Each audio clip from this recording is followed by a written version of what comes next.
j'ai discuté longuement avec le monsieur qui s'occupe de l'ONF. On ne peut pas jouer avec la sécurité des gens, ça c'est une certitude. Voilà, bien souvent je me bats pour sauver des arbres parce qu'on les abat alors qu'ils sont sains, c'est souvent une aberration et c'est trop souvent comme ça.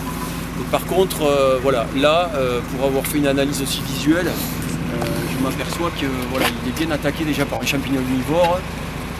Le problème c'est qu'il y aurait des solutions d'aubannage, c'est clair, mais là si on se met sur l'axe 1, l'axe principal avec un système d'aubans, ça risque quand même de se casser, ça ne va pas tenir, donc on n'a pas 36 solutions sur cet arbre-là. Ce sont des arbres, les cèdres, qui ont ce qu'on appelle des écorces incluses. Les écorces incluses, c'est en fait, ce sont des branches qui ne sont pas très ancrées, puisque ça fait comme un coup de sabre et ça peut rompre et casser rapidement. C'est souvent ça chez les cèdres.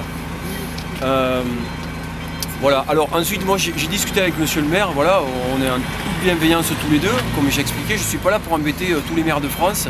J'espère que ça va permettre l'AVOR de comprendre un petit peu comment travaille le GNSA, le groupe national de surveillance des arbres. On n'est pas là pour embêter les maires, on est là pour dialoguer et comprendre un petit peu. Parfois c'est bien d'avoir deux analyses plutôt qu'une, surtout que la nôtre elle est gratuite, puisqu'on a des experts qui travaillent gratuitement. J'ai dit à monsieur le maire, voilà, l'entreprise est là, pour travailler aussi, avoir une entreprise, on ne va pas la faire se redéplacer. Celui-là, on va le descendre parce qu'il faut réouvrir le parc et qu'il y a des enfants qui vont pouvoir à nouveau rentrer dedans et tout. Celui-là, on va l'abattre aujourd'hui, on va le démonter. Par contre, celui-là, on va se laisser un petit peu le temps. J'ai dit à monsieur le maire, c'est important au niveau des citoyens de se recueillir et d'expliquer un petit peu, de faire son deuil. Parce qu'il y a des gens qui ont besoin de faire leur deuil au niveau des arbres. Il y a des gens qui aiment leurs arbres. Comme je le dis, mon père a grandi ici, mon père a très certainement grimpé ses arbres aussi. Donc celui-là, on va se laisser un peu le temps de la réflexion, tranquillement. On va faire monsieur le maire a pris acte de ce que j'ai dit. Il va faire une petite cérémonie. Voilà, comme si on perdait un enfant, mais il y a des gens qui ont besoin de ça, hein. Ils aiment les végétaux autant qu'ils aiment les êtres humains ou les chiens ou les chats. Eh bien, on va prendre le temps de communier un peu avant d'abattre celui-là qui est moins dangereux, un petit peu moins dangereux. Voilà. Donc voilà. Monsieur le maire. Je suis face à une responsabilité qui est écrasante, c'est celle de la sécurité de mes concitoyens. Avec la sécurité, on ne badine pas. J'aime les arbres comme chacun, peut-être plus que chacun. Les cèdres, j'en ai grimpé quand j'étais enfant, c'était des tests de courage dans la famille. Mais là, je suis placé face à une responsabilité qui est celle de la sécurité de mes concitoyens.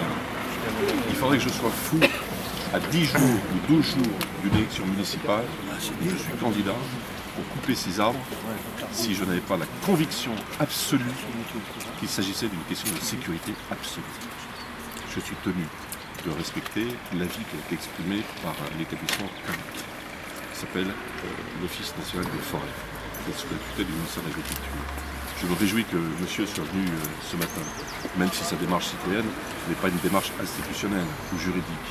Mais son avis confirme celui qui a été donné par l'ONF, et par conséquent nous allons effectivement couper dès ce matin à crève-cœur l'arbre le plus dangereux, et puis laisser aux habitants le soin de venir ce soir partager ce moment d'émotion. Et puis nous couperons le deuxième arbre dans les délais, je dirais, les plus opportuns, c'est-à-dire probablement voilà. Que c'est un niveau 4 d'analyse, c'est-à-dire que l'abattage est sans délai. J'ai reçu ce rapport hier matin, que j'ai vu l'abattage de se faire sans délai, j'ai pris la décision immédiatement de le faire couper sans délai. Quel est le problème exactement? Il est attaqué par des champignons, monsieur est un spécialiste des arbres plus que moi, mais je suis tenu de respecter un avis d'expert public. Voilà. Merci.